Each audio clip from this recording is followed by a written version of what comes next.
That's Gardner Houses. Gardner Houses? Yes, Dan Gardner built it. Financed it, too. Raised all the money himself. Who's Dan Gardner? Oh, he owns Gardner Contractors. They built the school, the hospital, a lot of houses, too. Lives on Jefferson Street, way out. People say he's made a lot of money, though he's not one to put on airs about it. Local boy? Oh, my, yes. There have been Gardners around here for 50 years. They're kin to the Andersons. Funny, the Gardners have always been churchgoers. Paul Anderson not. But Paul's been more like a brother than a cousin to Dan.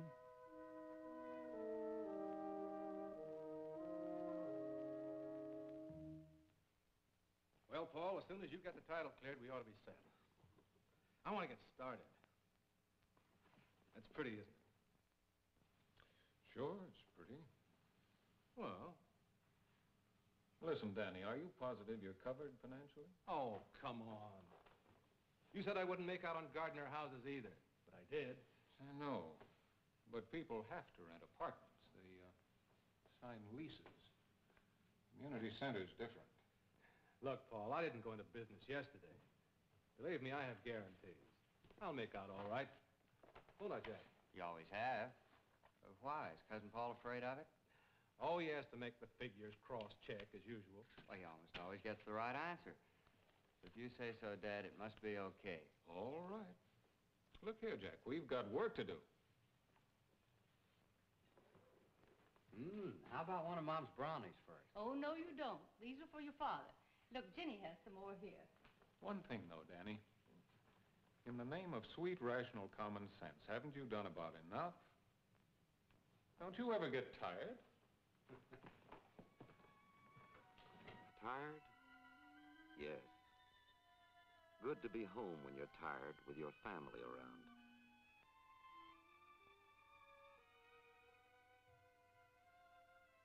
Good to have words that restore the mind and the heart.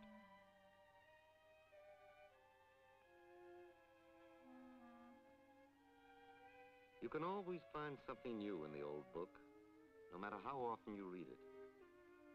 Stories about plain, ordinary people, driven on by a power outside themselves. The story of your own life might almost be written there, too. And it came to pass that the Lord called Samuel, and he ran unto Eli and said, Here am I, for thou calledst me. And he said, I called not, lie down again. And he went and lay down.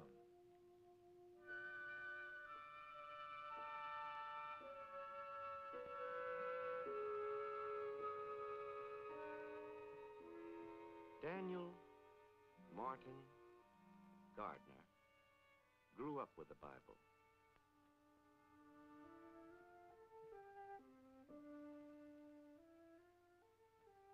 Strange how deeply the impressions were buried.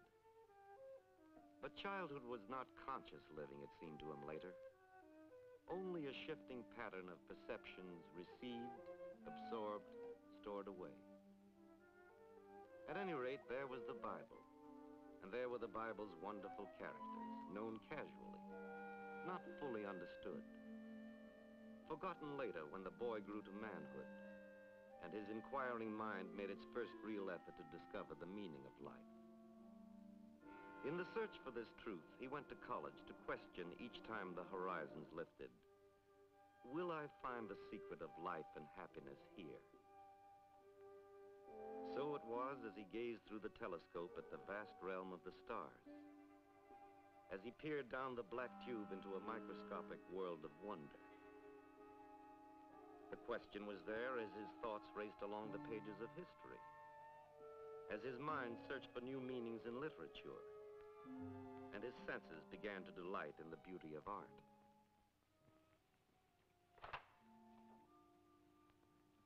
Say, Danny, you ought to read the Old Testament. It's amazing. Most of our modern ideas of justice are right there in those old Jewish laws. And what a story. A handful of nomadic tribes wandering around on the plains and in the wilderness, But they had a sense of destiny that made them for a while quite a nation. They failed in the end, of course, and their idea of a God who controls personal and national destiny seems silly now. But historically... Yes, that was Paul even in those early days. Knowledge was the only God. He had dreamed of knowing everything, resolving his dream finally in adoration of law. Stimulated by Paul's interest, Dan had read much of the Bible then. And yet its meaning escaped him because he was looking not for God, but for history, drama, poetry, and art. True, he was thrilled by the images his mind called up, the wisdom and courage of patriarchs and prophets. But since he saw these people not as companions in his search for truth, but as historical figures only, this reading left Dan unsatisfied, mistakenly thinking he had exhausted the Bible as an explanation of life's mystery. Then, too, about that time, he made a discovery of a different sort. Under his steady fingers, designs took shape. He began to read forms in a set of lines and angles. On a flat sheet of paper, he learned to project a detail or the whole of a building. And so, instead of finding the truth he sought, Dan chose a career and came to the end of his college days. As easily as he forgot history, he forgot the Bible. Quickly, the strange names and wonderful characters changed again into silent paper forms, stiff in a sandy wasteland. People he did not really know or understand. And the Lord called yet again Samuel. And Samuel arose and went to Eli and said, "Here am I." And he answered, "I called not my son. Lie down again." After college, Dan's life was filled with many new concerns. His marriage to Martha. The first houses of his own design. A growing business in the good post-war years. And the arrival of the children left little time for speculation about the nature of truth. But he was so proud of the children. Nothing he could give them should be denied. The best clothes he could afford, the best schools, and why not the best moral values, too. And so he sent them to Sunday school each week. And even undertook to give them instruction himself. Now, let's see. It's in the Old Testament. Virginia, honey, you must sit still now. That's right. Now, you listen. About here somewhere. You'll like this story, Jack. It's about a boy who had a very beautiful coat made of many colors. His name was Joseph. What's a coat of many colors, Daddy? Well, it's a special coat made for him, I guess. Let's ask Cousin Paul. He knows everything. Now, listen to the story, Jack. Funny, I can't find it. It should be right here. Let's see. Israel. Oh, yes. That was another name for his father. Well, anyway, this boy had a number of brothers. 11, I think. And one day when they were all out in the fields, the brothers put Joseph down into a big pit. Oh, yes. Here it is. He had forgotten the language was so strange. And what was he going to tell them this story meant? And so he wound up pitifully, advising them to pay attention in Sunday school. Good night, Cousin Paul. Good night. Daddy. Good night, Jack. Good night, Virginia, dear. Good night, honey.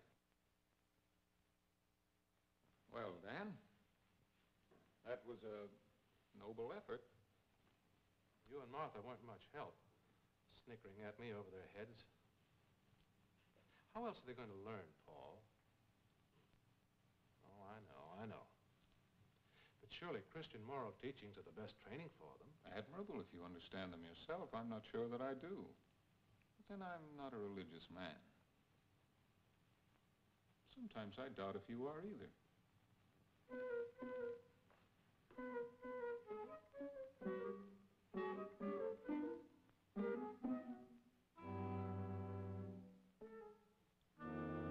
Dan was not to be put off by one failure, however. Ye are the salt of the earth, but if the salt have lost his savor... It was the voice of an old Sunday school teacher. The words were so familiar. He had been through all this before. Blessed are the poor in spirit, for theirs is the kingdom of heaven. The minister at the church.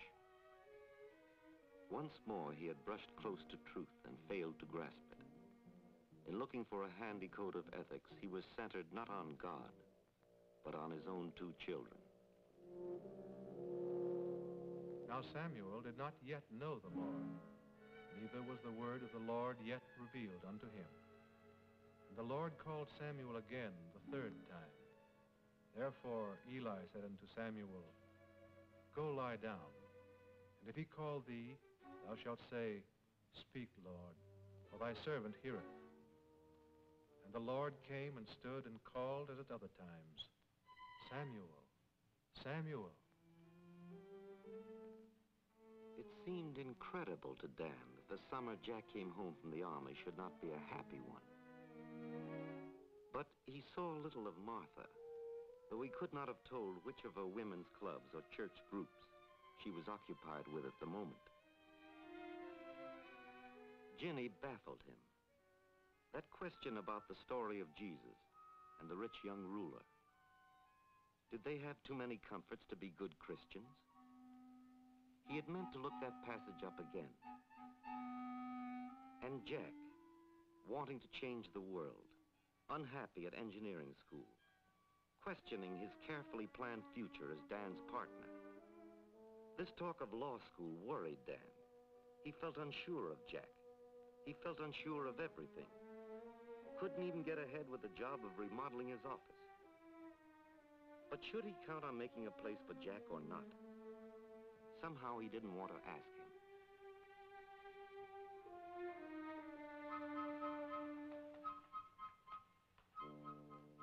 Should be quite a game tomorrow, huh? Suppose it's possible to get tickets? Well, I don't know. I've got two. Surprise for your birthday, Jack. It's been a long time since we've been to a ball game together, eh, son? Well, gee, Tad, I'm sorry, but I've got an appointment at the university tomorrow about that international law class. I've got to keep it. But you and Cousin Paul go to the ball game. All right, son.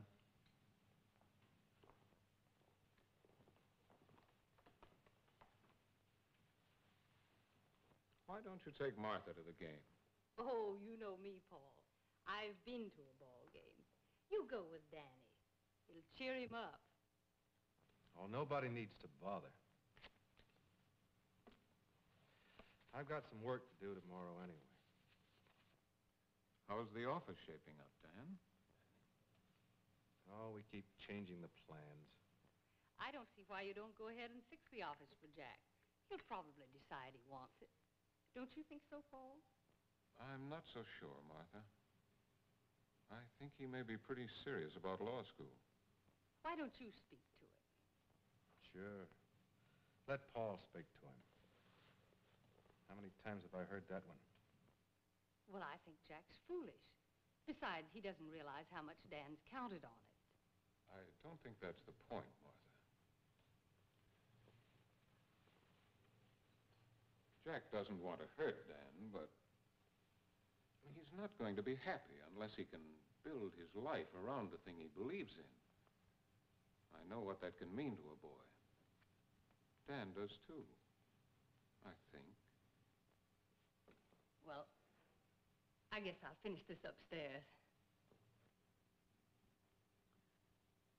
Dan, I have a suggestion to make to Jack. Well? He's going to feel pushed when he starts law school.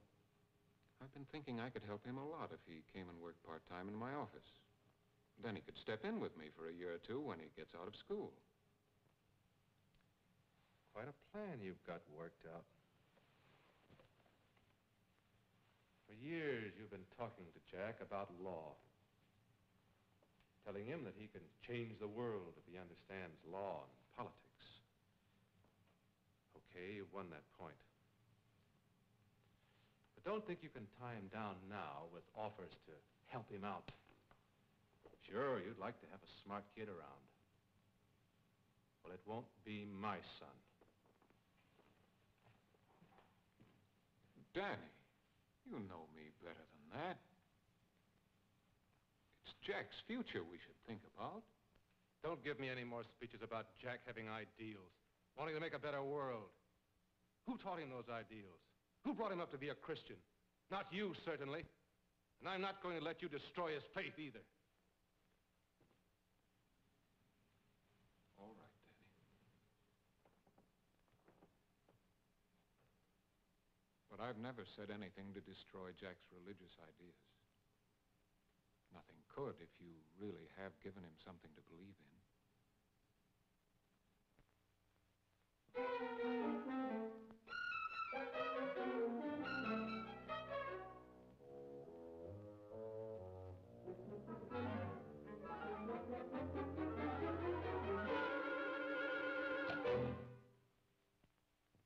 That night, Dan did not know what he had lost. Only later did he realize how empty life could be. Though his business was now so well established that he could plan his own projects, there was little he wanted to do. He tried to recapture what he and Martha used to have.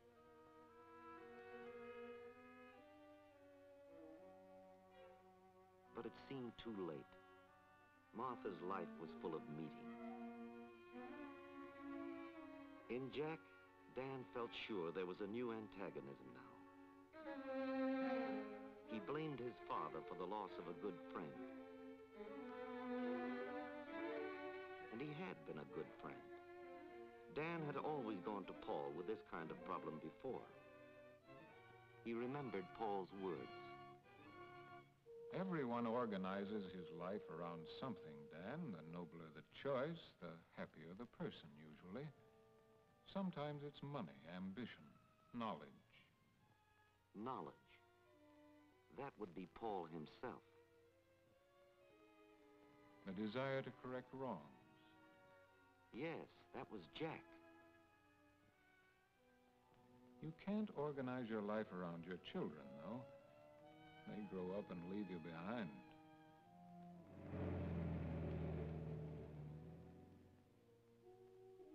With some people, it's religion.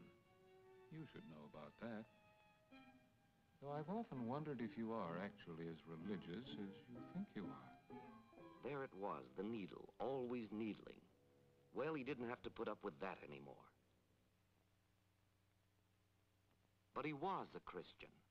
What did Paul mean he wasn't religious? Jesus, I live to thee, the loveliest and best. My life in thee, thy life in me, in thy blessed love I rest.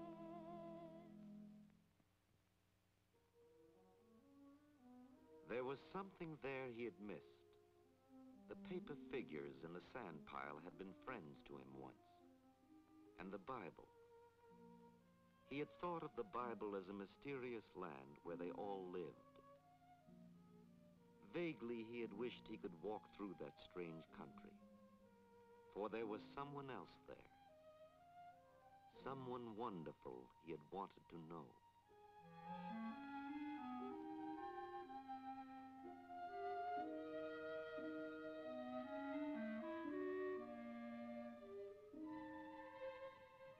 Beloved, let us love one another.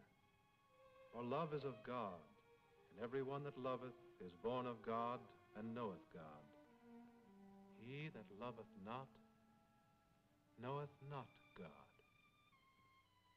Familiar lines, old lines. But now, for the first time, Dan Gardner was not weighing and judging the Bible. Now, for the first time, humbly, he was letting the Bible judge him. In the next few months, Jack was seldom at home. Jack, you look so tired. Much to study tonight. Oh, I've got to finish with these books, Mother. I borrowed them from a law office in the city. Well, doesn't Paul have a lot of books you could borrow? I don't like to ask him. He hasn't been very friendly toward me lately. Jack, have you told your father about the scholarship? Would he care, do you think? Oh, I don't know.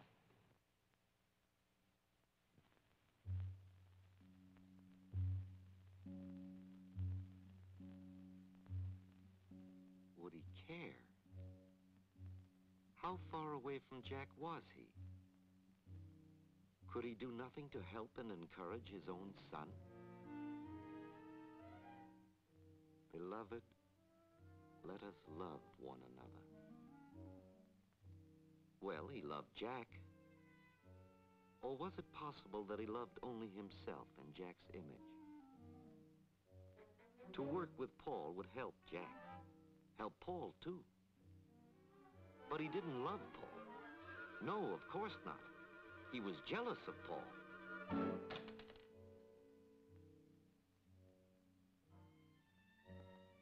Did he really love anybody now? He that loveth not knoweth not God.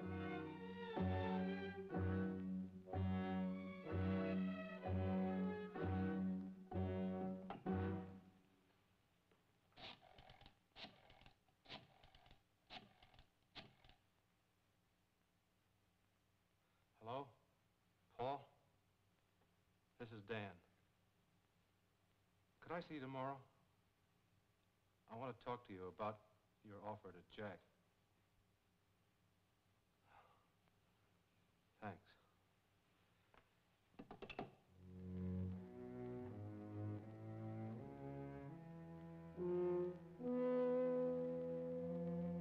Then Martha had come in, and he had been unable to tell her what had shown him the capacity of the human heart for love. Not love for likeness of oneself, but generous love that goes to those we sacrifice for, give to. All he could do was invite her to share what he had learned.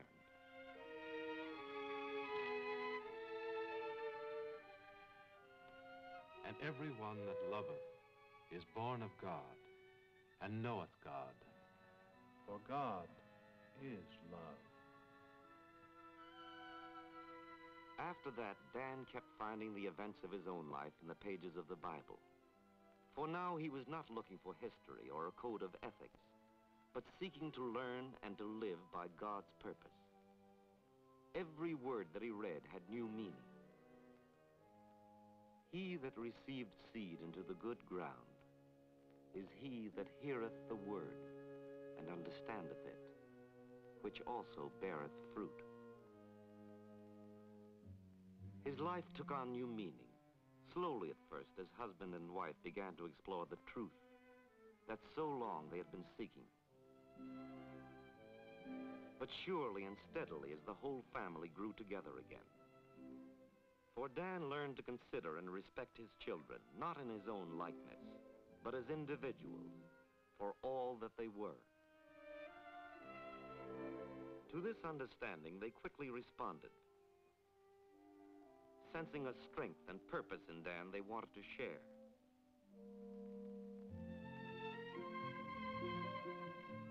All those around him found in Dan confidence and integrity, a new basis for an old friendship.